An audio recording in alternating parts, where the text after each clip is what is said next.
como a relação mente-cérebro foi abordada pela filosofia ao longo da história da filosofia. Ou seja, mente e cérebro são a mesma coisa ou são coisas distintas sob um olhar da filosofia? Eu gravei um vídeo para o Instituto Mentaliza Brasil, no qual eu abordo a relação mente e cérebro dentro da filosofia ao longo da história da filosofia. Confira aí.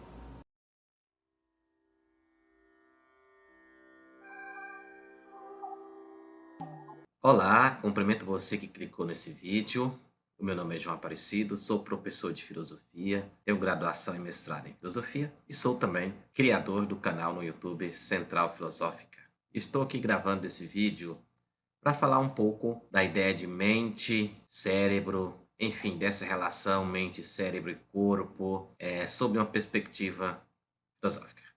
A questão da mente humana, ela sempre foi pensada pela filosofia ao longo da história da filosofia. E ela sempre foi pensada na relação mente e corpo. Lá na antiguidade, vale destacar o seguinte: aquilo que os gregos chamavam, a abordagem deles, né, o termo mente, eles não tinham a mesma concepção de mente que se tem hoje na modernidade. Ou seja, quando a gente fala dos antigos, o termo que eles usavam era psique, né, que foi traduzido em português como alma. Então, só a partir da modernidade que vamos usar o termo mente do modo como nós concebemos hoje. Mas, por analogia, a abordagem, o objeto é sempre o mesmo, e a relação do objeto é sempre o mesmo. O primeiro deles, o primeiro filósofo, o grande pensador da filosofia que vai abordar essa questão é Platão, com ele que inicia a abordagem sobre essas dimensões da existência humana. E principalmente por ele ter criado o dualismo, ou seja, a divisão de duas realidades. O dualismo platônico, primeiro, ele pode compreendê-lo quando ele pensa que a realidade ela é dividida em dois mundos. Ele vai chamar de mundo inteligível, ou o mundo das ideias, o mundo das formas, que é o mundo perfeito, onde estão as ideias perfeitas, onde estão as formas perfeitas, né, daquilo que existe. E o mundo sensível, que é o mundo material, esse mundo imperfeito, que é captado pelos sentidos. Também podemos enxergar esse dualismo de Platão no ser humano, tanto na República, quanto no Fedro, quanto no Timeu. Platão vai falar desse dualismo mente e corpo, melhor dizendo, alma e corpo. Como a alma sendo a essência do ser humano, essa dimensão imaterial, e o corpo sendo essa dimensão material que é corruptível, que está sujeito a corrupção. Lá no Fedro, Platão vai mostrar que ele vai falar da natureza da alma, tanto no Fedro como também no Timeu, né? Vai mostrar que a alma humana, ela é imortal, ela subsiste ao corpo. No Timeu ele vai dar a entender que ela preexiste ao corpo.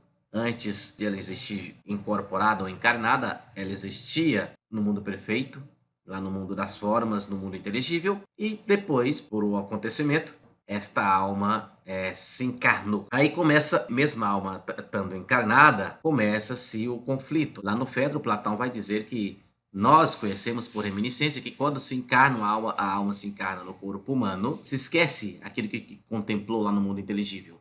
E por isso é preciso o conhecimento, o esforço do conhecimento da dialética para relembrar, né, aquilo que a alma já tinha contemplado lá no mundo perfeito. Também na sua obra A República, o Platão vai também fazer uma abordagem sobre a alma, e lá ele vai fazer uma tripartição da alma, dizer que a alma humana é dividida em três partes. A dimensão racional do logos, que busca a sabedoria, e é essa dimensão que deve nos direcionar. Ela é localizada na cabeça. A dimensão irascível, do timós, localizada no peito, responsável pela coragem, e essa virtude a partir da qual nós procuramos fazer a nossa defesa, e a dimensão desejante ou concupiscente, né, a epitimia, que é localizada no ventre.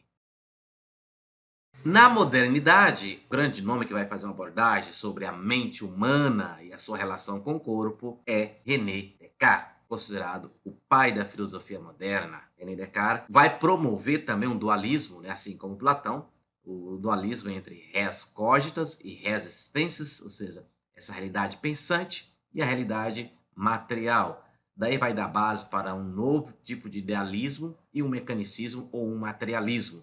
Ele vai fazer essa dicotomia que é conhecida também como dualismo corpo e alma, ou seja, dualismo mente e corpo. Aí a gente vê, então, depois de Descartes, vários teóricos tratando da mente humana, ora numa perspectiva empirista, materialista, ora numa perspectiva idealista, né? Ou seja, aqueles que defendem uma perspectiva materialista vai dizer que existe apenas o cérebro, mente e cérebro são uma coisa só. Tudo é material, é matéria, né?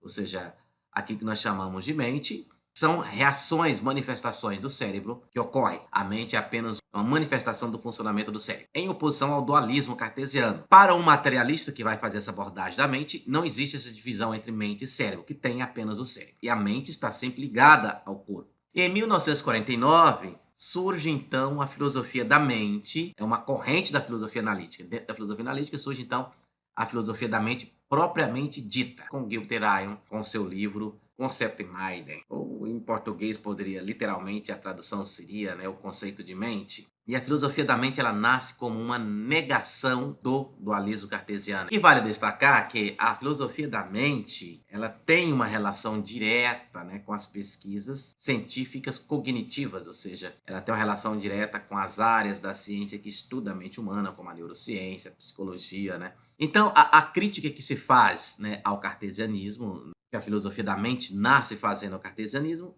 é essa negação do dualismo, entre como se cérebro e corpo fossem duas substâncias distintas. Aí tem aí uma forma de responder isso, né? Uma tese do panpsiquismo, que é aquela perspectiva filosófica que defende que a mente não é exclusiva do homem, não é uma exclusividade humana, mas ela está no universo, ou seja, até mesmo as entidades aparentemente que não têm consciências, como os átomos, né, partículas subatômicas, elas possuem uma consciência, existe uma consciência, a mente está presente em tudo. Surge também uma outra tese dentro da filosofia da mente, né, em reação ou em negação ao dualismo cartesiano, que é o fisicalismo, que sugere que os processos mentais são, em última instância, redutíveis a processos físicos do cérebro. Em outras palavras, as experiências que nós temos, os processos mentais, por exemplo, as experiências subjetivas, como pensamento, emoções, as sensações, são apenas resultado de atividades neurais e processos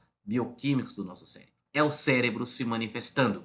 Uma outra tese que também nega o dualismo cartesiano, que é amplamente aceita tanto dentro da filosofia da mente, como também da neurociência, da inteligência artificial e da psicologia, é a tese do funcionalismo de processamento de informação. É a ideia de que, apesar de negar o dualismo cartesiano, mas não vai também aderir o outro extremo, que é o reducionismo, que é o materialismo, né? Reduzir tudo ao cérebro. Apesar de não haver uma dicotomia, um dualismo entre cérebro e mente, ou mente e corpo, cérebro e mente não são a mesma coisa, como defendem os materialistas. Ou seja, o cérebro produz a mente, mas não é a mente.